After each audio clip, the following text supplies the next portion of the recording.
দেৰগাঁৱৰ যুৱ কৃষক চাহাবুদ্দিন আহমেদৰ মহানুভৱতা বানত প্ৰাণ হেৰুওৱা কণ্ঠশিল্পী বিশ্বজিৎ ভূঞাৰ কন্যাক পঢ়ুৱাৰ দায়িত্ব ল'লে চাহাবুদ্দিন আহমেদে ৩ বছৰীয়া কন্যা সন্তানটিক ৮ম শ্ৰেণীলৈকে পঢ়ুৱাৰ দায়িত্ব ল'লে যুৱ কৃষকগৰাকীয়ে পৰিয়ালৰ ইচ্ছা অনুসৰি যিকোনো বিদ্যালয়তে পঢ়ুৱাৰ ব্যৱস্থা কৰি দিয়াৰ প্ৰতিশ্ৰুতি যুৱ কৃষক চাহাবুদ্দিন আহমেদৰ এই মহানুভৱতাৰ শলাগ লৈছে দেৰগাঁওবাসীয়ে।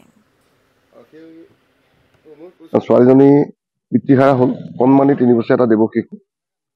গতিকে সকলো আহিলে ইয়ালৈ, সকলোৱে যথেষ্ট সহায় সহযোগ কৰিছে, কিন্তু ছোৱালীজনীৰ দায়িত্ব কোনো নল'লে। সেইকাৰণে আমি আপোনালোকৰ লগত আলোচনা কৰিলোঁ, স্থানীয় যুৱসকলে আলোচনা কৰিলোঁ, আমাৰ মোৰ বন্ধুসকলৰ লগত আলোচনা কৰিলোঁ, যিসকল সকলো এতিয়ালৈ আহিব পৰা নাই আজি। সকলো আলোচনা মৰ্মে ছোৱালীজনীক মই ক্লাছ 5ৰ পৰা মানে ১ম শ্ৰেণীৰ পৰা এতিয়ালৈকে সম্পূৰ্ণ পঢ়োৱাৰ দায়িত্ব আমাৰ সতীৰ্থসকলৰ লগত আলোচনা কৰি মই পৰিয়ালৰ ফালৰ পৰা দায়িত্ব লৈছোঁ।